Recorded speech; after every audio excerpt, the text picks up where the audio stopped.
一欢，谁？一欢，快去救大师兄，快啊！啊！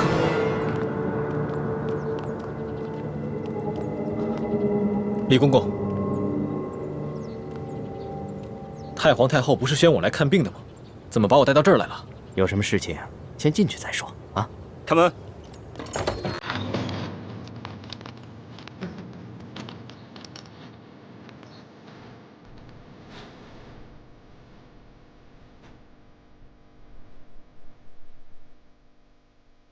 李公公，这到底是怎么回事？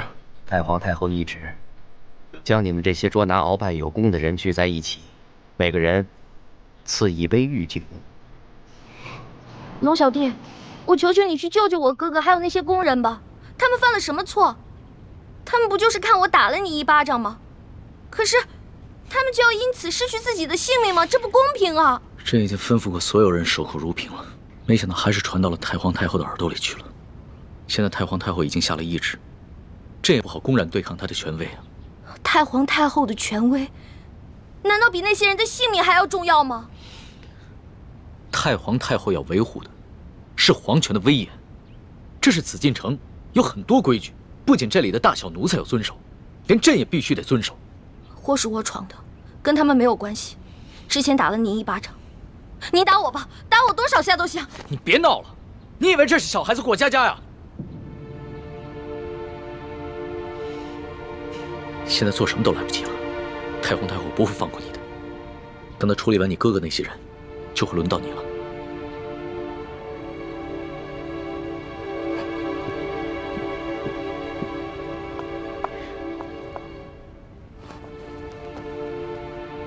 那皇上，您还是先杀了我这个祸首吧。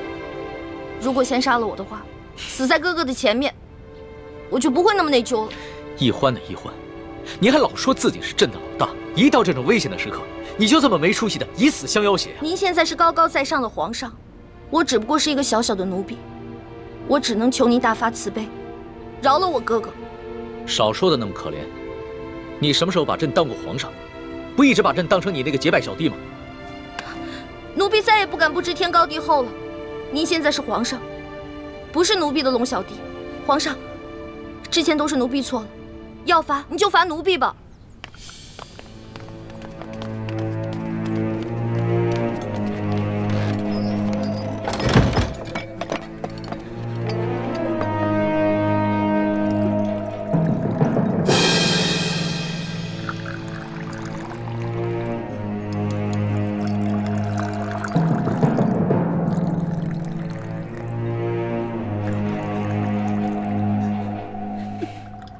你先起来吧。我不起。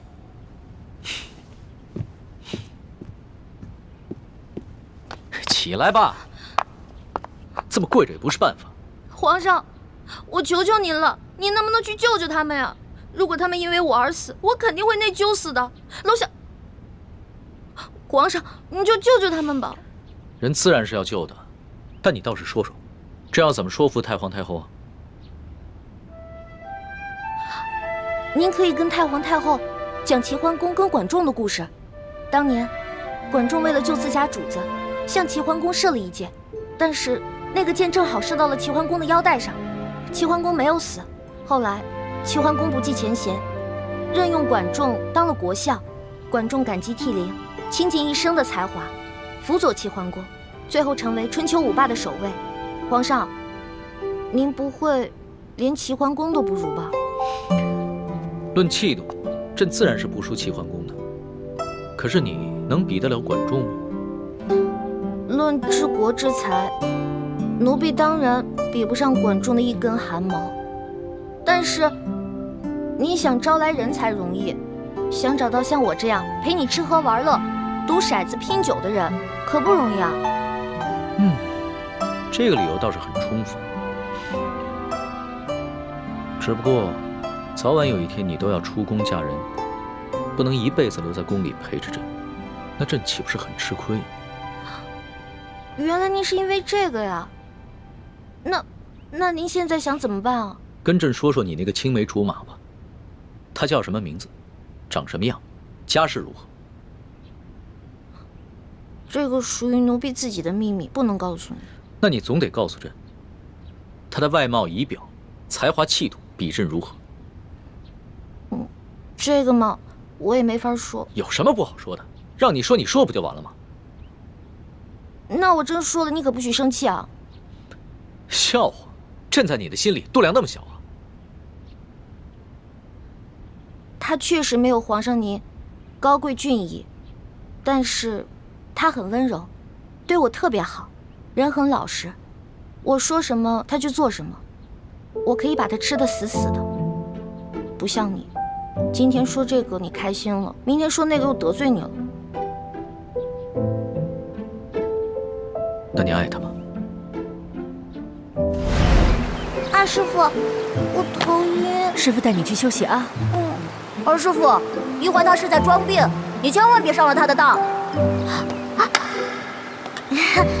一会儿大家练完功，再罚你扎半个时辰马步。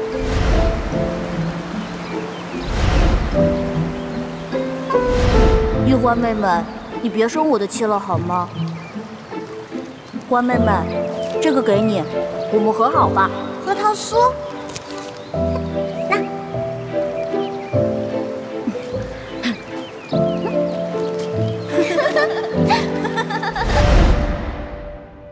哎呀，皇上现在都什么时候了，你还说这些闲话？您赶紧跟我去救人吧。皇帝也是人，也有七情六欲，也有好奇心，甚至也会嫉妒。龙小弟，我求求你了，你要是再不去的话，他们人头马上就要落地了。放心吧，这个宫里没那么容易见血，要灭口用的都是鸩酒。鸩酒？那你赶紧下旨吧。走，快去救他们！你先别着急，这太皇太后一下子从朕身边抓了10几个人，还需要等你过来求朕，朕才知道怎么做吗？朕虽然不好公然抗旨，但是早已命人准备了解药了。真的？那你不早告诉我？不对，你是不是得需要什么条件才能给我解药？当然。朕就想问你一个问题：你爱这个青梅竹马？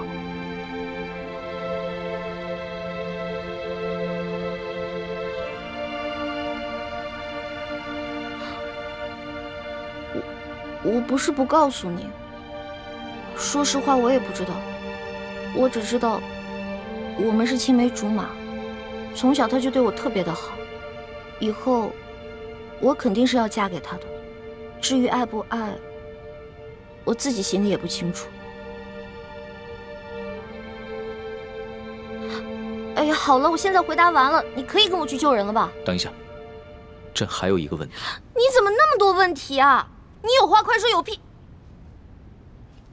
皇上您问吧，您快点问。你爱朕吗？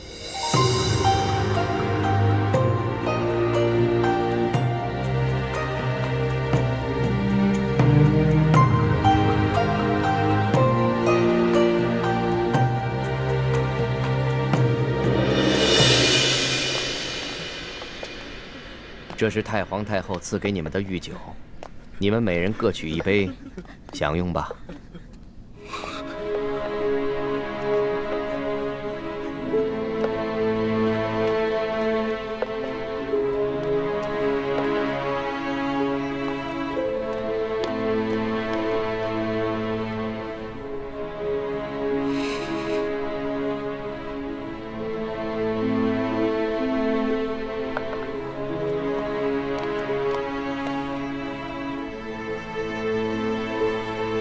这酒有毒。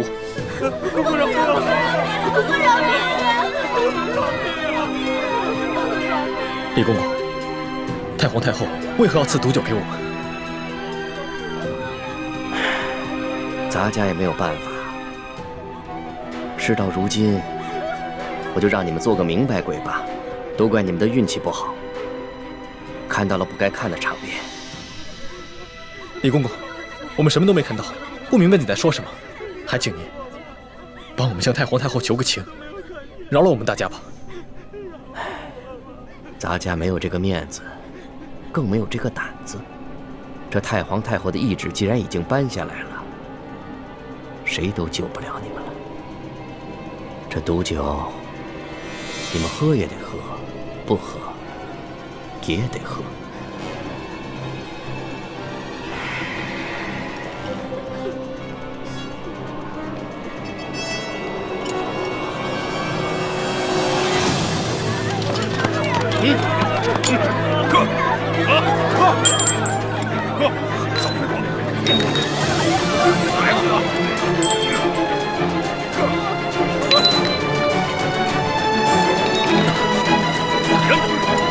李公公，我有重要的话要跟你说。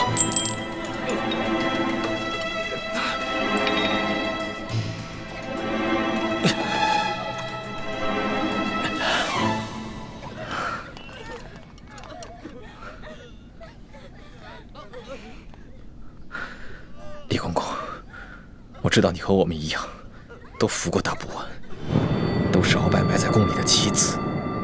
今天，你若不救我和这些宫人，那么你的秘密，我也不会再替你保守了。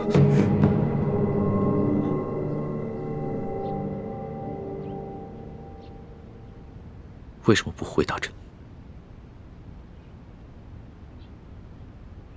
我不知道怎么回答。如果我说实话，我怕你不开心，不给我解药；但是如果我骗你的话，那就是犯了欺君大罪了。你就照实了说，朕答应，不论如何，都会救你的哥哥和那些宫人。真的？天子之语，金口玉言。不爱。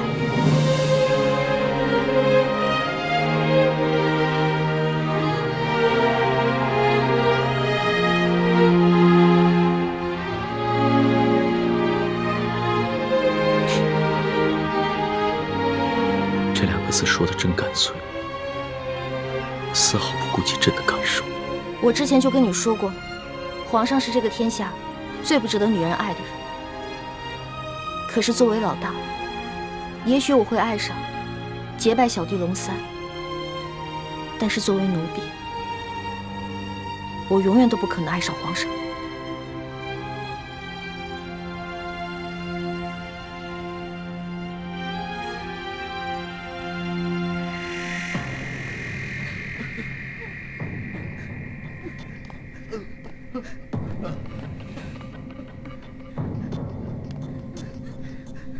杀了他！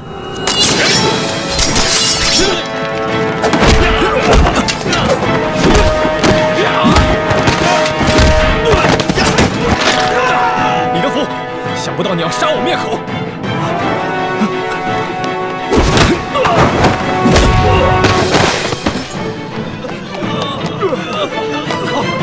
快追啊！站住！快！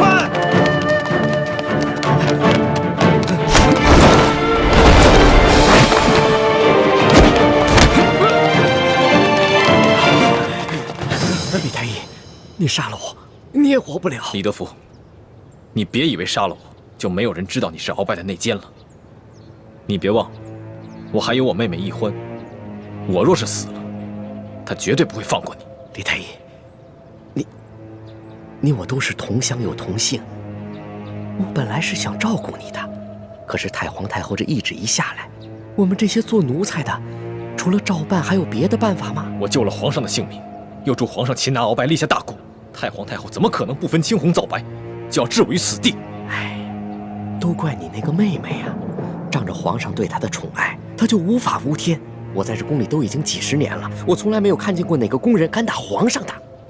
奕欢呢？现在怎么样了？我不知道，但我知道太皇太后不会放过她。李太医，你先把我放了，继续替我保守秘密，让我去向太皇太后求情，我尽量求情，你看怎么样？那些宫人呢？哎呦，这都什么时候了？咱们都泥菩萨过河，自身难保，哪还有闲心顾及他们呀？不行，我不能眼睁睁看着这么多无辜的人丧命。我要见皇上。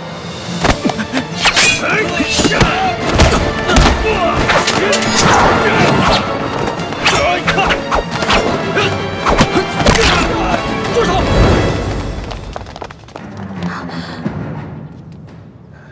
皇上，微臣参见皇上。凭什么？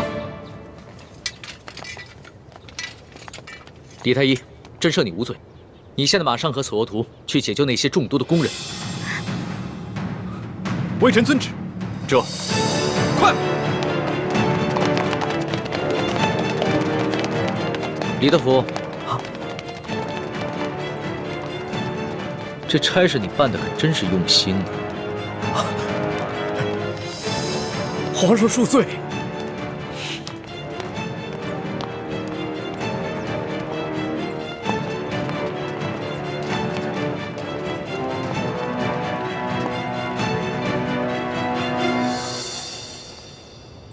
石叔姑娘，老奴也是实属无奈，石叔姑娘您大人大量，不要记恨老奴啊！中堂大人，公公有礼了，宫中一切可好？中堂大人，您放心吧，一切尽在中堂大人的掌控之中。皇上好吗？皇上现在还是每天跟一些小伙伴们摔跤玩耍，无心朝政。他那都是故意做给老夫看的吧？当年顺治爷临终托孤的景象，老夫是历历在目。不过如今皇上翅膀硬了，不把我等老臣看在眼里了，是时候给他点教训了。啊，那中堂大人，您的意思是？每日给皇上一盅补药吧，接着看着他喝下去，懂了吗？奴才懂，奴才懂。你是如何知道的？公公，我这口技练得还不错吧？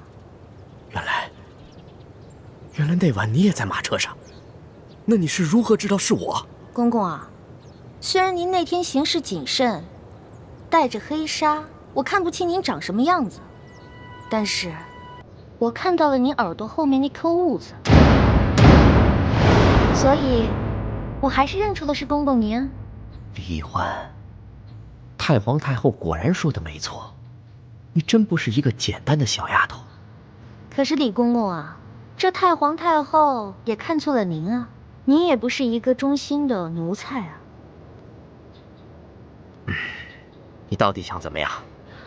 李公公，您知道的，我这个人啊是不会害别人的，但是我最讨厌的就是那种害人的人。所以只要您不对我们兄妹两个起什么歹心，那我们自然不会对您怎么样。但如果您的心里对我们兄妹两个，皇上，等等我。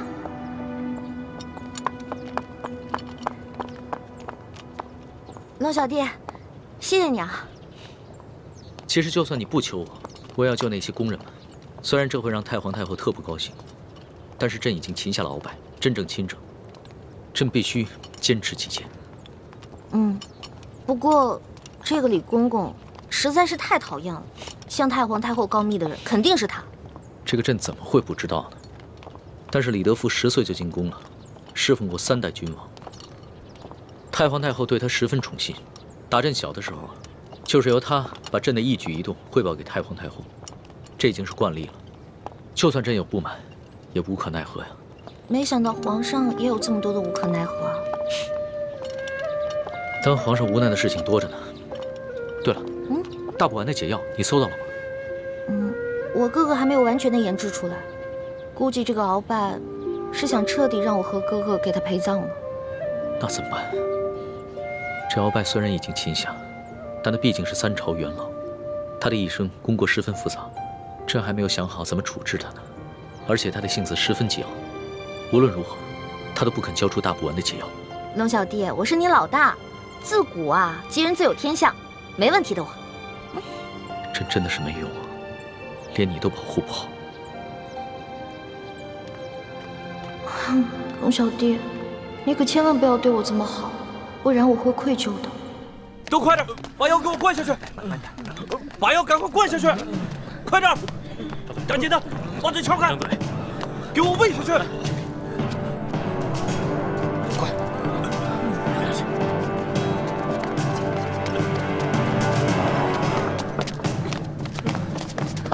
皇上，不必多礼，先救人吧。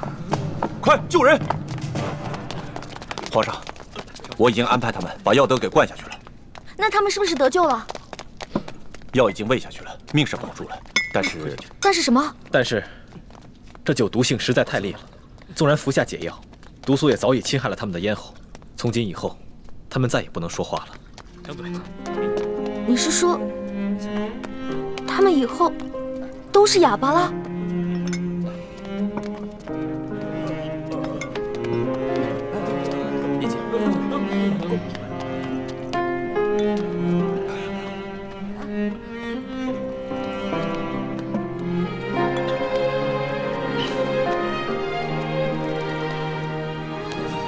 是我害了，对不起，都是我害了你们。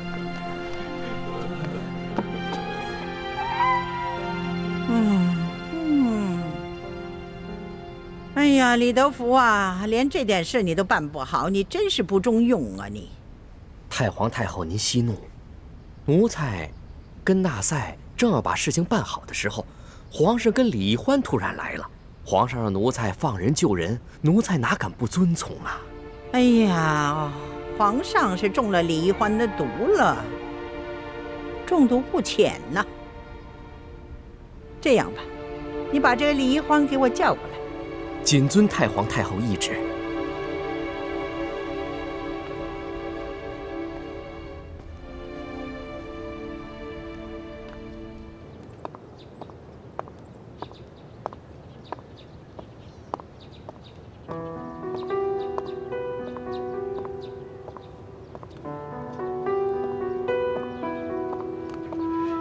龙小弟，没想到我冲动打了你一巴掌，居然害了这么多无辜的人。朕也没想到事情会发展成这个样子。在朕的心中，一个好皇帝，与其让臣民们畏惧，不如让臣民们敬爱。难怪人们都说伴君如伴虎。你现在明白为什么我说你是全天下最不值得女人爱的男人了吧？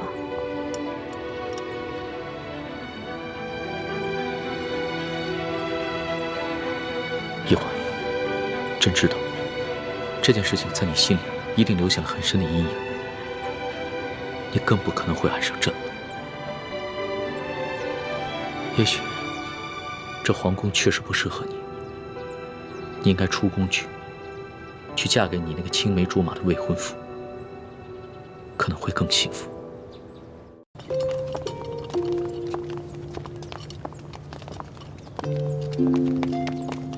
奴才参见皇上。李德福，你可真有眼色呀，还敢过来见朕！皇上恕罪，奴才知道，皇上现在心情烦躁。不过太皇太后宣世淑姑娘去那个慈宁宫觐见，奴才不敢不传呐。皇上，太皇太后不会想赐奴婢一杯御酒吧？没事，别害怕，朕陪你一起去。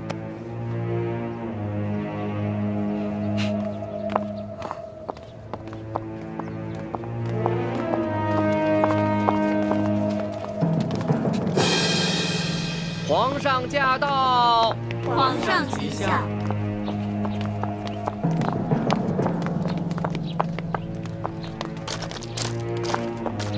平身吧。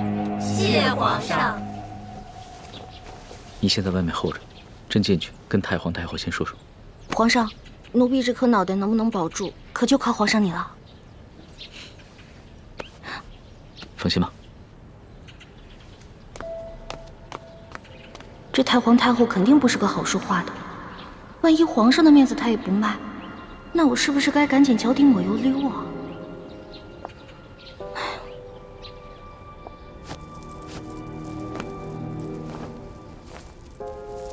皇祖母吉祥。起来吧。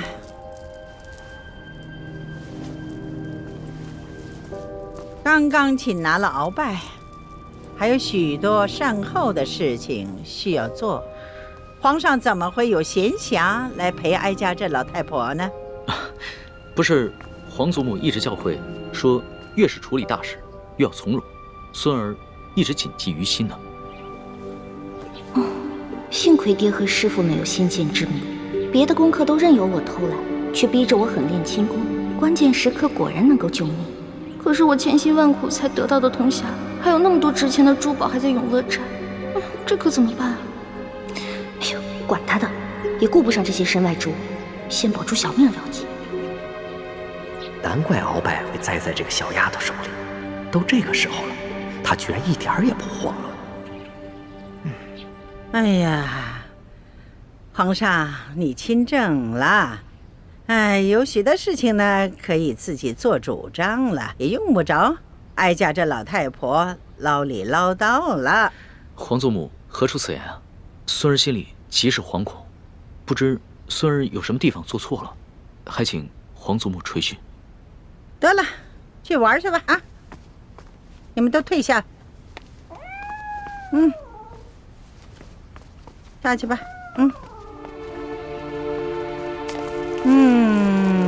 皇上啊，听说你把李太医和那些工人们都赦免了。啊，是。这个李太医啊，擒拿鳌拜有功，又救过孙儿的性命，而且这些工人都是伺候孙儿多年的老人了。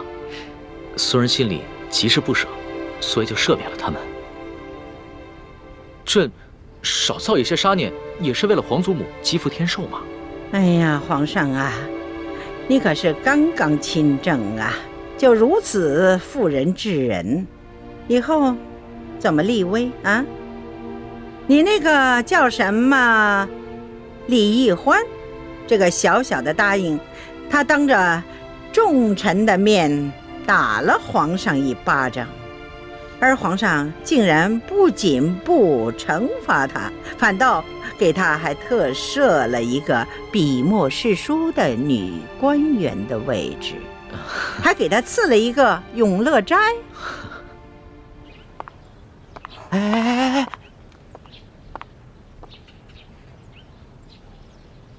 这些做奴才的可真小心，唯恐听到了不该听的，都站得远远的。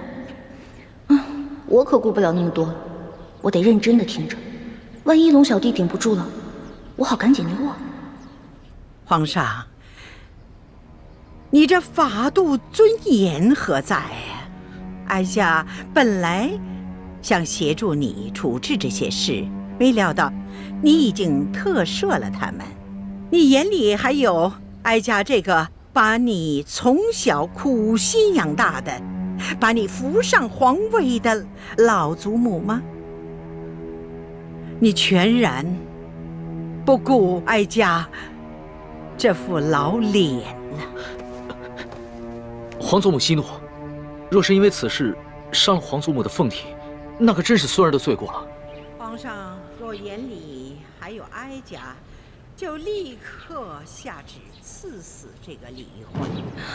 好狠的老太婆，果然还是不肯放过我。龙小弟，如果你保不住我，那我就只能发个讯号，通知诸哥哥和我一同撤离了。那你从此之后就再也见不到我。你可不要怪我绝情啊！谁叫你这个皇帝当得这么窝囊，连自己的结拜大哥都保不住。孙儿自小就没了父母，全凭皇祖母的疼爱，才将孙儿一手养大。孙儿对皇祖母之心，那是天地可见呐。此事，孙儿可能处置上有些不当，但绝无半点忤逆之心呐。唉，罢了。皇上呢是仁慈大度，也是正当年少多情嘛，也难免呢迷了心性，失了分寸。起来吧。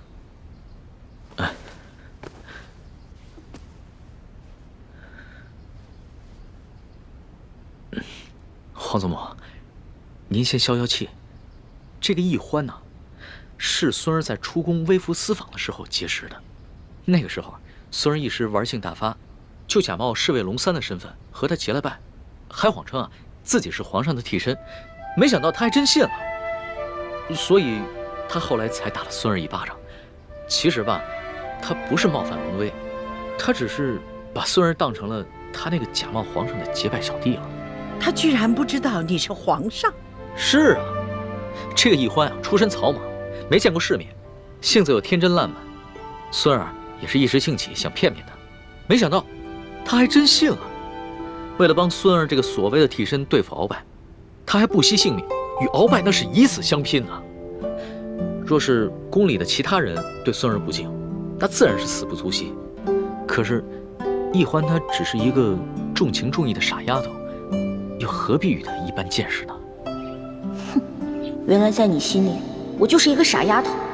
你认我做老大，就是为了戏弄我找乐子吗？皇祖母，说实话，这宫里又有哪一个女子肯为了孙儿不惜性命，与鳌拜以死相拼呢？就看在他对孙儿这份难得的情谊上，饶了他吗？皇上，能说一句老实话吗？你是不是真的为这个李易欢动了心了？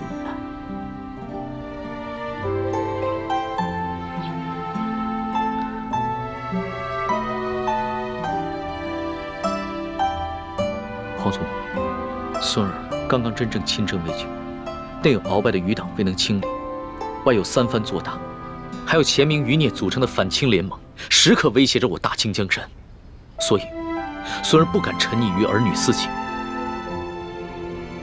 对任何女子都不会真正动心的。龙小弟，原来你对我果然不是真心，这样也好，咱俩互不相欠。哦，哀家以为啊，这李易欢是一个狐妹子，让皇上迷失了心性。这样听起来呢，哀家也就放心了。至于这李易欢是要杀要赦，那就看皇上的了。皇祖母啊，这孙儿还有一事相求。这易欢呢，她娇俏可爱，天真烂漫，就像一个开心果，所以孙儿想把她接着留在宫里，让她伺候。你怎么又绕回来了？皇上啊，你小小的年龄，承担起大清朝的重任，哀家想想都心疼。皇上什么时候做到不动真情，不误国事，那你就真正的成长了。皇上，你看这后宫有那么多的小丫头，你叫哪个不是啊？非得她这个李易欢不可吗？她有何等的姿色呀？何等的本事？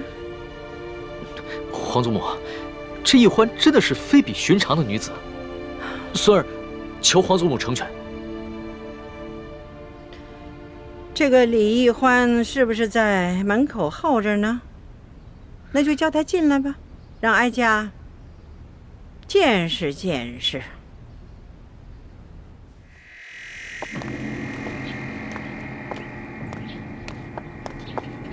太皇太后和皇上宣世淑姑娘觐见。是，奴婢遵命。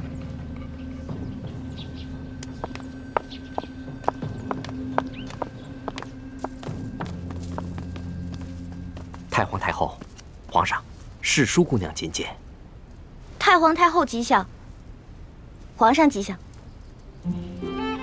果真是一个灵秀的人儿。你盯着哀家做什么？奴婢只是好奇，原来太皇太后长这么好看呀，慈眉善目的，就跟画里走出来的观音菩萨似的。你不必在这里花言巧语。李易欢，你可知罪？奴婢知罪。你知什么罪？讲来给哀家听听。奴婢白长了一双眼睛，没有认出来皇上就是货真价实的真龙天子。奴婢更是长了一个猪脑，居然皇上说什么，奴婢就信什么。你看，皇上，你看这小丫头啊，她哪里是在认罪呀？她分明的是拐着弯的数落皇上。皇祖母，这丫头一向如此，心直口快，不知轻重。那你就起来吧。谢太皇太后。太皇太后，奴婢说的都是真的，没有骗您。当初奴婢看上皇上穿着龙袍，坐着龙辇，回到御书房的时候也觉得好奇，奴婢就追上去问皇上：“哎，你到底是皇上还是龙三啊？”结果皇上一脸严肃地跟奴婢说：“嘘，小声点，我当然是龙三，不是皇上。”你不是皇上，可是为什么外面那些人都跪下叫你皇上呀？那是因为我呀是皇上的替身。啊？你是皇上的替身啊？对啊，因为我身形跟长相都酷似皇上，所以啊我是皇上的替身。你也知道，咱们大清啊虽然入关数十年了，但是根基未稳，皇上又年少，刚刚亲政嘛，不光这前明余孽，还有很多朝中的大臣都想谋杀皇上，所以呢，我就当皇上的替身。原来是这样啊，怪不得你会跟我结拜呢。要是皇上的话，怎么能跟我结拜呢？对啊，这回知道了吧？为什么我龙三你在宫里打听不出来了吧？那是因为我不是一般的侍卫，我呀只需要在皇上需要我的时候出来露面就行了。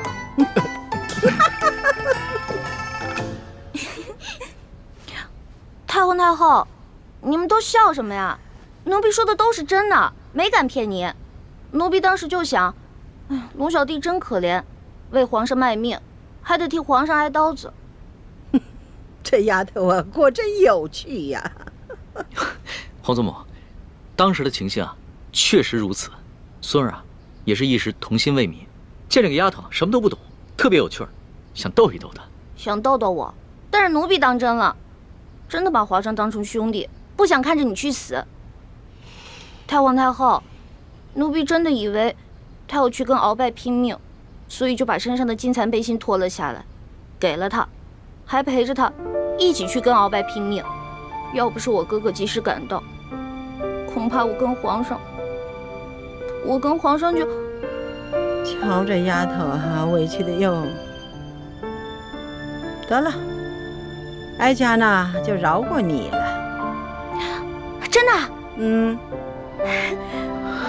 谢太皇太后，还是太皇太后好，不像皇上就知道欺负奴婢。哀家听说你在大庭广众之下，当着那么许多的大臣们的面，打了皇上一巴掌，是吗？哀家着实的恼怒啊！没想到，就像皇上说的，你只不过就是一个不懂规矩，而且呢，还对皇上有恩有义的一个小傻丫头。所以太皇太后，您的意思是，可以饶恕奴婢啦？不，你毕竟打了皇上，你这叫犯上啊！要是对你不进行惩罚，哀家和皇上的威严何在呀？太皇太后，您还要罚奴婢啊？哀家对你呀，是死罪可免，活罪就不能饶啊。这么着吧，你哪只手打了皇上，那就伸出哪只手来，就得挨打50手板。太皇太后，我爹跟师傅从前总打我手板，我都打怕了，能不能换一个不打手板啊？死罪都给你免了，你还在讨价还价呀？不是，奴婢不敢还价，只不过奴婢是用右手打的皇上，可是奴婢这右手受了伤，还缠着绷带呢。太皇太后，您看。是啊，皇祖母，奕欢手上的伤啊，还是为了救孙儿，被鳌拜用匕首给刺的。这伤口又长又深，这血好不容易才止住的，现在还没愈合呢。那就伤好了再打。太皇太后，您就饶了奴婢吧，奴婢知错了，奴婢以后再也不敢了。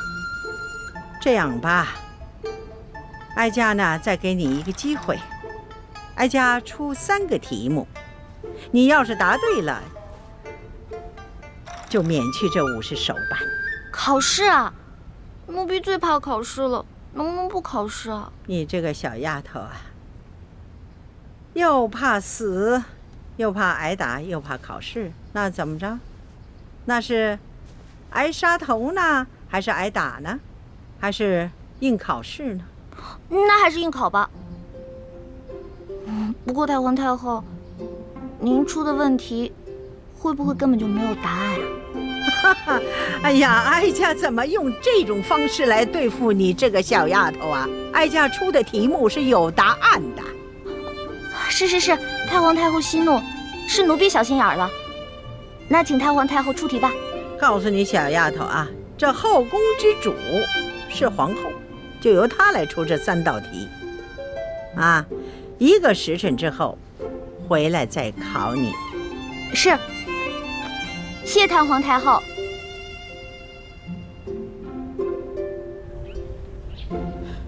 皇祖母，你就这么轻易的放过李一欢那个狐妹子了？不放过她又该如何呀？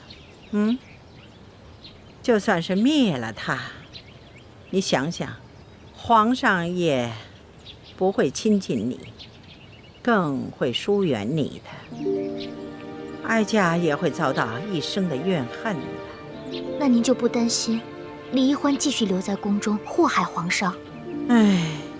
开始的时候哀家也有担心，可后来一见到这个李一欢呐，她只不过就是一个鲁莽的小丫头而已呀。皇上也就是少年心性，找一个新鲜有趣的玩伴而已。所以哀家呢，想放他一马，等待以后视情形而定吧。既然皇祖母都这么说了，那妾身就暂且忍耐了。哀家出了这3道题，一是为了考量一下这李一欢，2呢也好给皇后一个机会。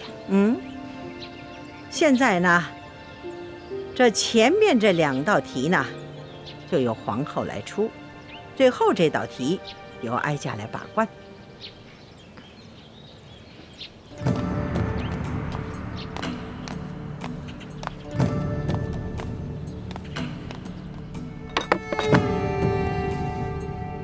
好，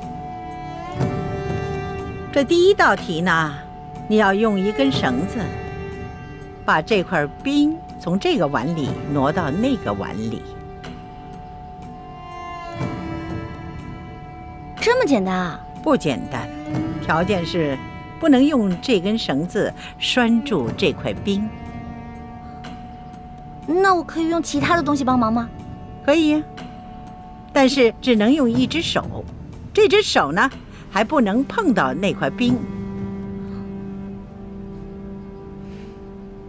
皇祖母，这也太难了吧？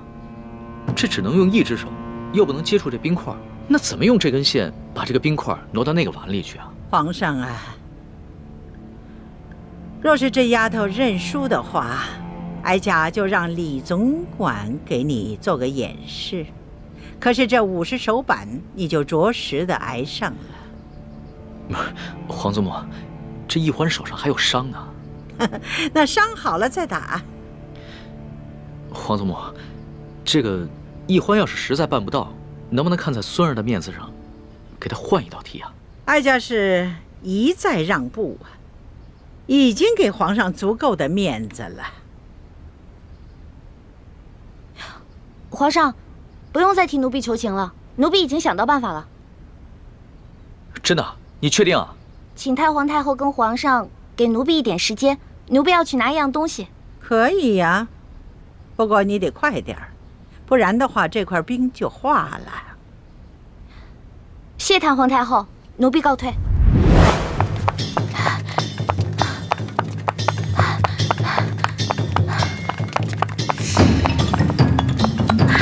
让开！哎，谁家野孩子呀？没点规矩！让开！哎，这孩子。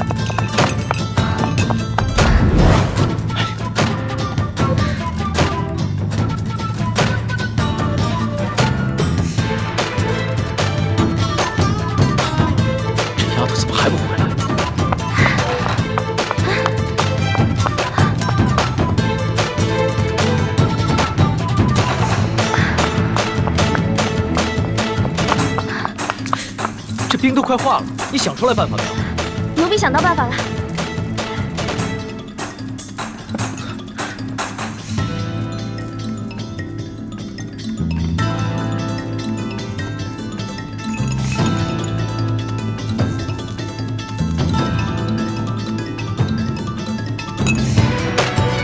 好了，稍等片刻就可以了。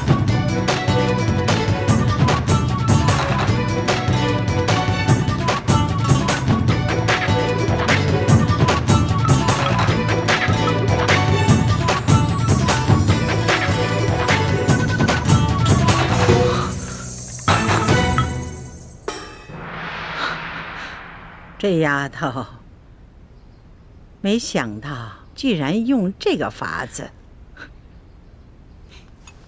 你这罐子里边装的什么东西啊？这是奴婢抓紧一切时间从御膳房拿了一罐盐。哦，朕明白了。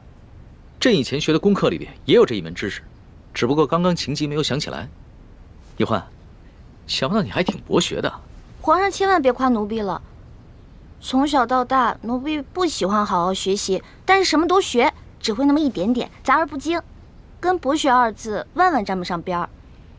奴婢之所以知道这个办法，是因为小的时候，在冬天啊，奴婢喜欢跟自己的哥哥用盐水呢冻冰人儿，所以才知道这个法子的。好啊，小丫头，这第一道题就算你过关了。哀家接下来再考你第2道题。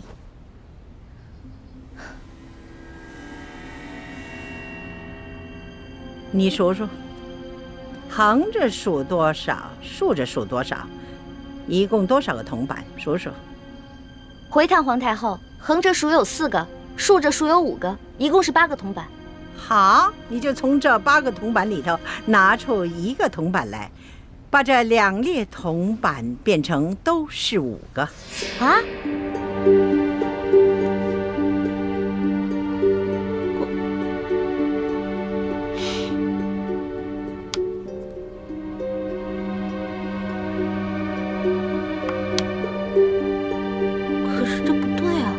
横着就变成5，竖着变成4个了。哀家给你1炷香的功夫，你要是再猜不出来，那就算你输了。完了！小的时候，奴婢不想好好学习，老在师兄师姐面前捣乱，而师傅们总是吓唬我，把戒指高高举起，轻轻放下。这下好了，以前没挨多少打，现在又全给补回来了。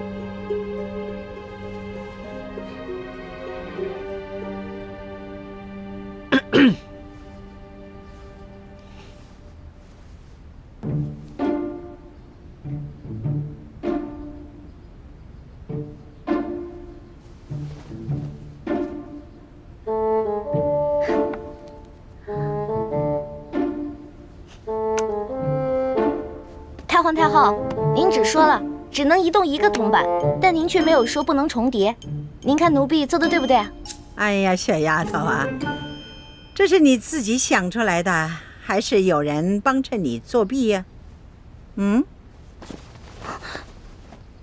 太皇太后恕罪，其实是皇上先想出来的，然后告诉了奴婢，奴婢才说出答案的。你这丫头，朕好心帮你，你还出卖朕。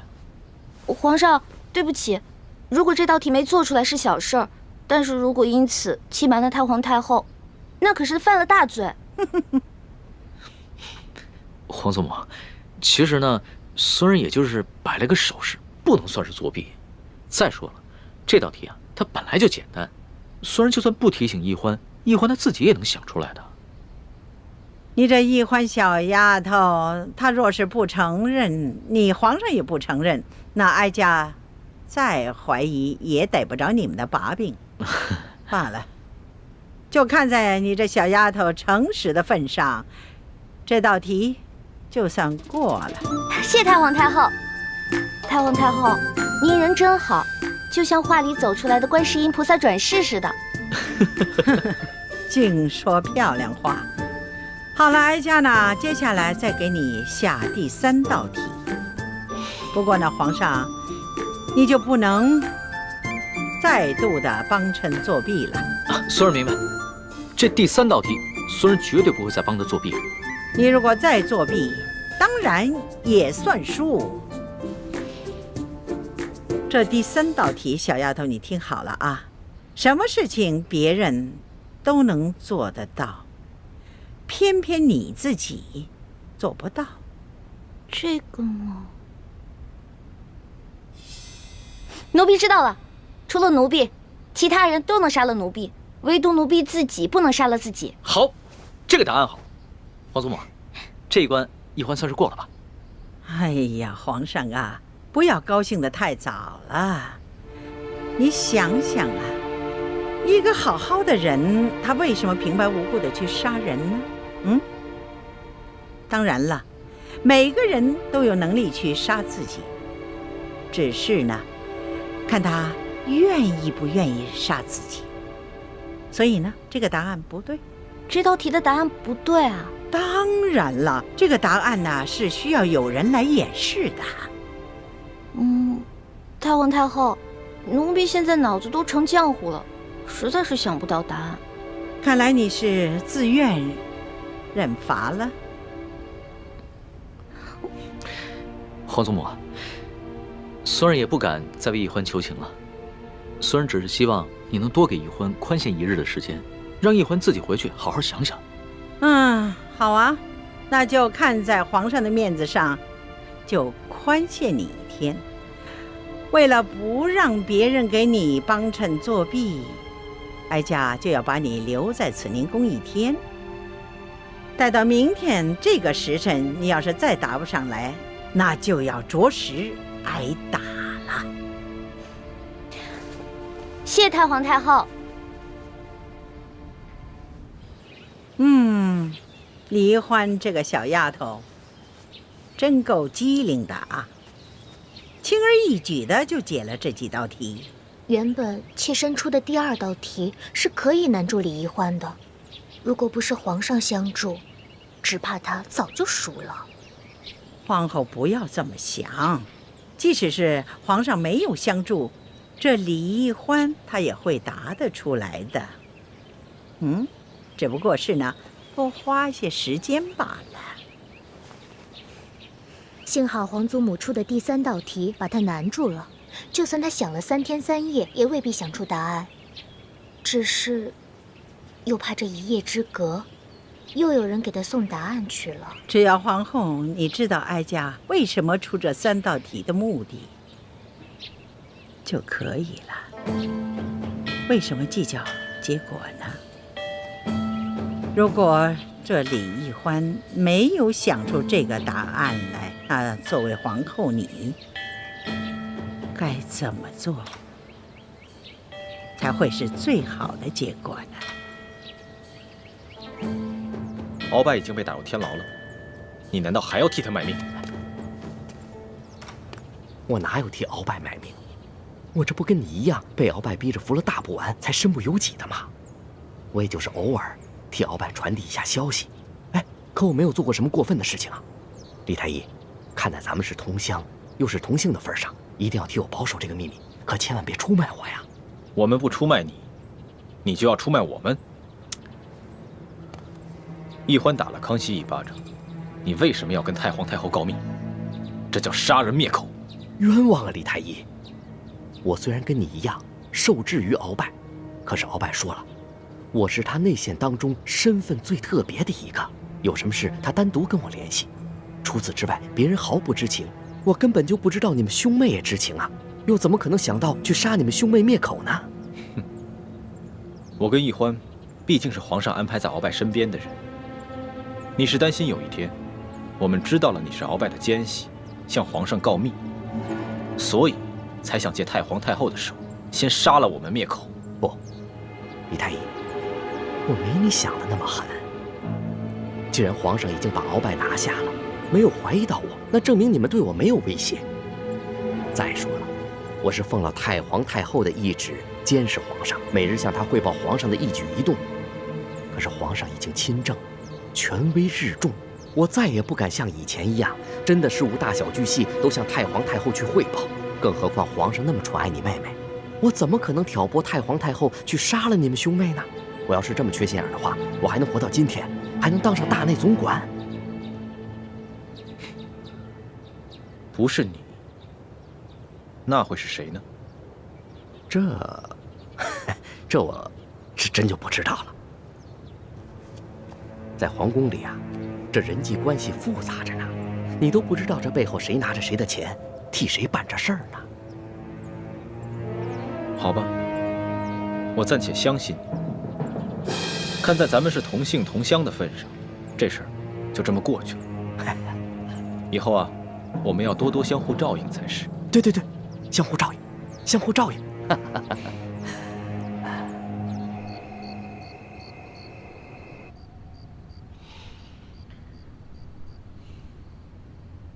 皇上，怎么愁眉不展啊？是在为宜欢妹妹烦心吗？太皇太后出的最后一道考题实在是太难了，朕想破了脑袋，也想不出答案来。妾身想来想去，也想不出什么办法。哎，雪嬷嬷，你可有什么好的主意啊？老奴也想不出来。皇上不必发愁，这朝中人才济济，皇上何不暗中召集几位心腹大臣，共同商议一下，集思广益呢？说得对啊，婉心，这后宫之中，就属你最温柔体贴。别的嫔妃啊，都嫉妒宜欢，巴不得暗中盼着宜欢出事，只有你，才是真心实意的对她。妾身一来是为了帮皇上分忧，二来是真的喜欢宜欢妹妹。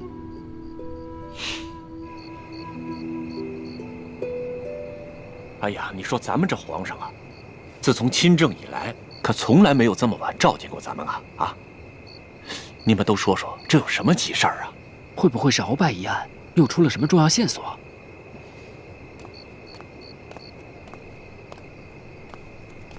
嘿，李太医，你也来了？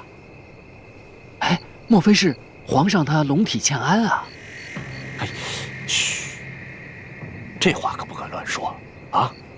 小心，这叫祸从口出。明珠大人，哎，李太医，说什么？怎么回事？啊，皇上突然差人传来口谕，让卑职火速觐见，却没有说所谓何事。哦，行，进去吧。走，明珠大人请。请啊，诸位爱卿，朕深夜召诸位前来，是因为朕碰到了一件为难之事，朕思虑了许久，都没有想出答案，所以啊，想听一听诸位爱卿的高见。敢问皇上是何为难之事啊？这有什么事情啊？是只有其他人能做到，而自己却偏偏办不到的。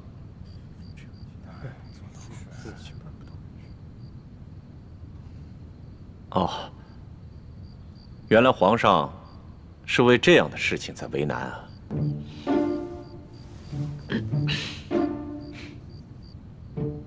有了，比如说，别人可以杀得了我们，但是我们杀不了自己。这个答案不对，这个答案只是诡辩。我们每个人都有能力杀了自己，而不是绝对做不到。这个答案必须是别人可以示范出来给大家看，而自己却偏偏无法效仿的。皇上，不知皇上怎么突然问起这么奇怪的问题，还这么着急，想要知道答案。这其中缘由，朕不便透露。诸位爱卿只要好好开动脑筋，帮朕解忧就行了。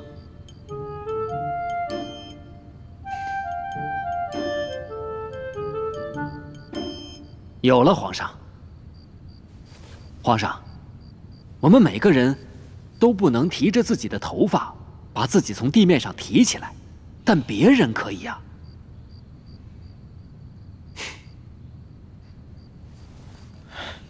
这个答案也不行，出题之人只怕会说，我们每个人只要轻轻一跳就可以离开地面，为何还要把自己的头发给提起来？所以啊，这个答案还是过不了关的。皇上，此等古怪刁钻的问题，实在是难有标准答案。究竟该怎么回答，完全要看出题的人是否在故意的刁难。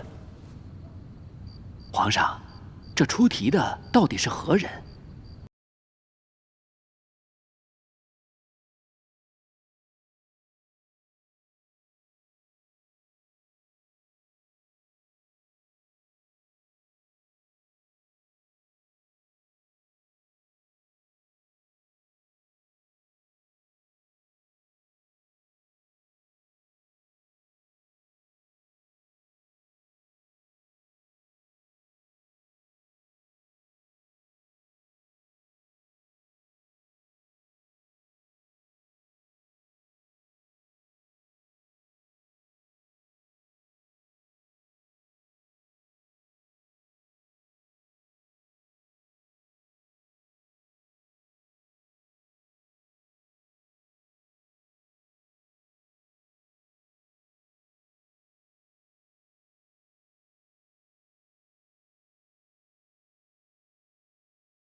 是我，易欢，易欢妹妹，薛姐姐，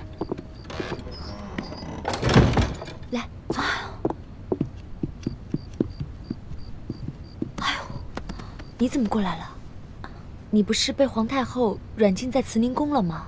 那个老太婆哪知道我的厉害啊，派了个小小的宫女看着我，我直接把她的昏睡穴给点了，我就从床上溜出来了。不过薛姐姐，我不能在你这儿待太久。皇上不在，我怕那老太婆发现了对我下毒手。好，这索图和明珠府上养着上百的能人异士，在天亮之前必定能找出朕满意的答案。只不过太皇太后为了防止朕作弊，已经派人盯着易欢了。李太医，你有没有什么办法能把这个答案神不知鬼不觉地传递给他？这个好办。微臣小时候跟臣妹在同一家私塾学习，臣妹性情顽劣，不肯用功。为了帮臣妹逃避师长的责罚，微臣也常常在暗中帮臣妹作弊。到时候，皇上只要用微臣当时的办法，把答案传递给臣妹即可。皇上啊，正在连夜召集心腹大臣，帮你一起想答案呢。这个皇上对你可很上心哦。唉，她只不过是见惯了宫里这些贤良淑德的女子罢了，对我呢，只是图个新鲜。薛姐姐，我来是想告诉你，我找到铜匣了啊！我要跟猪哥哥赤柱子进城了。铜匣，你已经找到了？嘘，这个铜匣是从鳌拜府找到的。我怀疑呢，我们明珠国有内奸，把铜匣这个秘密告诉了鳌拜，但是鳌拜出于私心就没有上报给朝廷，就一直把这个铜匣收在自己的府里。啊，原来是这样。真没想到咱们明珠国里有奸细，会是谁呢？不知道，不过猪哥哥已经告诉我爹了，我爹现在赶回明珠谷，跟各位师傅商量一下查清奸细的事儿。哎呀，你说这奸细会不会把你我的身份也泄露给了鳌拜？据我推断，这个奸细应该还不知道我们在国